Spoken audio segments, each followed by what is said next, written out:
Following on from energy, migration and AI, I'd like to zoom out to planetary health. And of course, they're all related.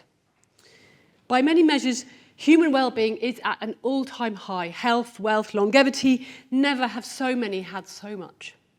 But these gains are not evenly distributed, and they come at great cost to our planet.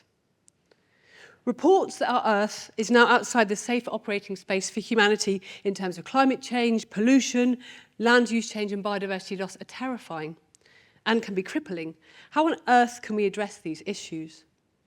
The framework of planetary health reminds us that human health and planetary health are interlinked.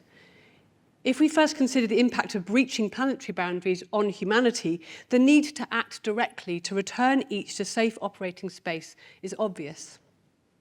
But we also need to consider the impact of humanity on the planet. And various thinkers, from cyberneticians and philosophers to activists, ecologists, feminists and spiritual leaders, all suggest that the root of our current ecological crisis is a fundamental error in our thinking. Because the core tenets of Western philosophy, religion, and even the rationalism that drove human progress also underpin the extractivism and the colonialism that are threatening life as we know it. At root, we seem to have forgotten that humans are not distinct from the rest of life. I'm not separate from you, and neither of us are separate from the environment. Of our various ecological crises, threats to biosphere integrity is closest to my heart and mind and is also in the worst state. And I don't think this can be solved by any one discipline. We need to act fast to restore degraded ecosystems and protect the last remaining biodiversity hotspots, but we also need to preserve and regenerate ideologies and cultures of planetary care at the community level. And individually, each one of us needs to find ways to ameliorate eco-anxiety and shift our felt relationship with the Earth. Now, this was a bit of a doomy start, but I'm going to bring some hope. My name is Alice Eldridge. I'm a professor of sonic systems, and I made that up because I wasn't sure what discipline I belonged to. I wanted to create a space to consider how systems across scales, ecological, cultural and personal, are cohered by sound, and how we can understand, protect and regenerate these systems by listening to them. So in the next few minutes, I'm going to attempt to persuade you that learning to listen across levels and in a range of ways can help save the biosphere. So our subject of study is the acoustic environment or soundscape. This is familiar to you. You hear the soundscape all day, every day.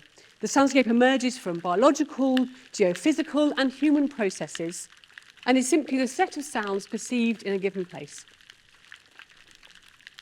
So soundscapes physically are manifest as vibrations, and we can measure these, which is good for science. But soundscapes really are all about meaning. Soundscapes are flows of information that have biological, cultural, and social value.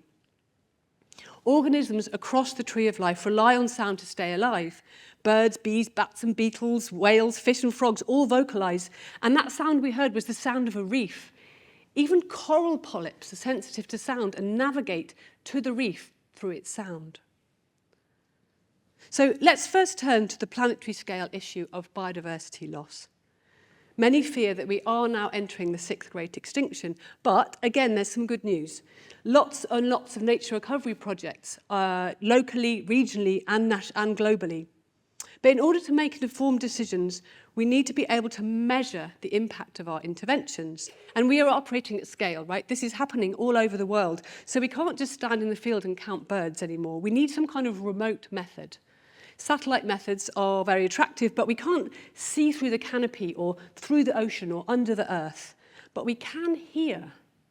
So just as doctors have listened to our lungs, our intestines and our hearts for millennia, we are now learning to make digital stethoscopes for ecosystems, technologies that can help us hear ecosystem health. Well, how does this work? As I've said, for many beings, sound is central to staying alive. Finding a mate, a home and some food. And ecology has long recognized that life actively alters its environment by living. Trees make oxygen, beavers make dams, humans make piles and piles of rubbish, and creatures alter their acoustic environments by vocalizing.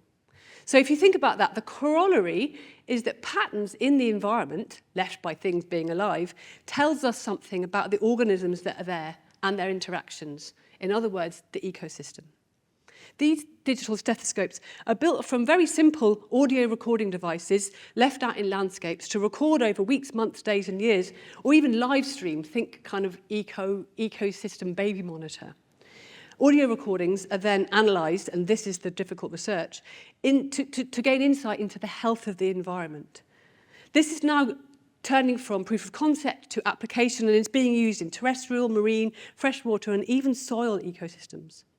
There are lots and lots of scientific research questions left open, which we are working on with colleagues across the University of Sussex. But I want for the last few minutes to shift from that to think about the cultural and personal power of listening. But I am happy to talk to you in drinks afterwards if you'd like to. We first tested this approach about 10 years ago, and I was working with a really brilliant conservation biologist, Mika Peck, some of you may know, in the Sussex countryside, as well as the awesome forests of Ecuador. So aside from the basic enthrall of science, something struck me.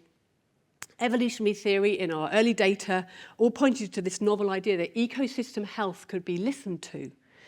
But if we really could hear ecosystem health, surely the people who live and work in forests and oceans would be the experts here. Over the next few years, I did find traces of this. In North Bali, I learnt that night fishers listen through their oars to find the reef. That crackling and popping we heard earlier is where the fish live. So it's a fantastic way to find life in the dark. Jump forward a few more years, and a past PhD student, Paula Moscoso, was back in her home country of Ecuador. She was working with a group of indigenous communities in the Western Amazon who wanted to gain autonomy for their territory, the Pueblo Ancestral Quichua-Causac-Sacha, the people of the living forest.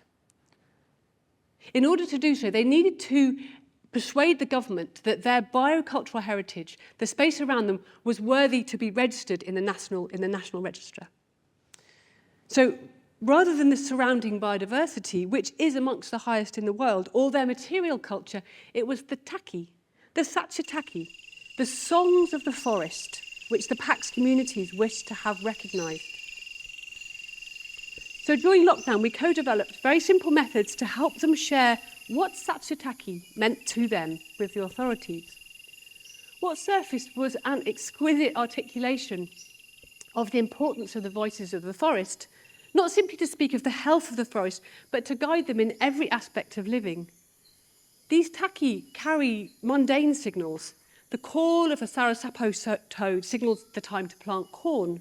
The Puxeri bird signals that the water level is about to rise, and the koto monkey alerts that there's a jaguar nearby. But it's also through these songs that they communicate with the forest guardians, the forest spirits who invoke soil fertility, cure diseases, create pacts of mutual care, and remember and transmit ancestral teachings. So more than simply reinforcing the value of listening to ecosystems, sachetaki carries the Quechua cosmovision, some core concepts which they live by. Sumak Alpa, a land without evil, i.e. without extractivism.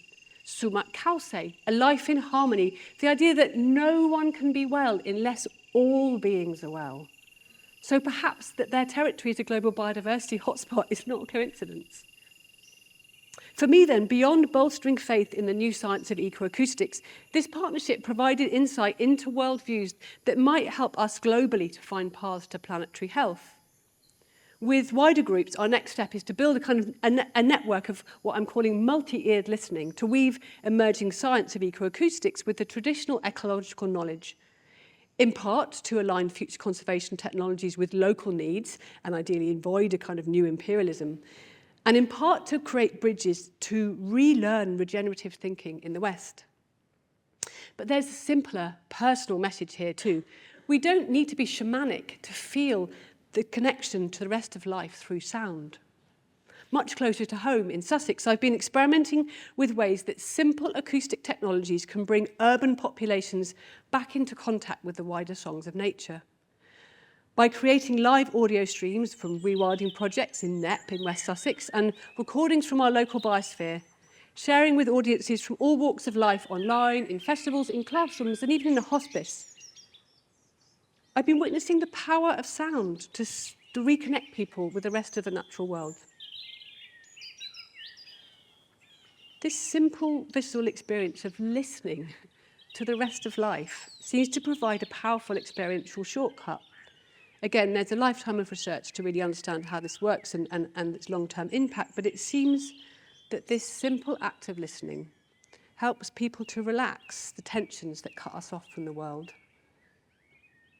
We can engage with the felt dimensions of experience and dissolve these centuries of Western thought that told us that we were separate from the rest of life. The future really, really needs us to act now, but we must also pause and listen. I believe that listening across scales to ecosystems, cultures, and our own felt experience can help in the seemingly impossible challenge of regenerating the biosphere.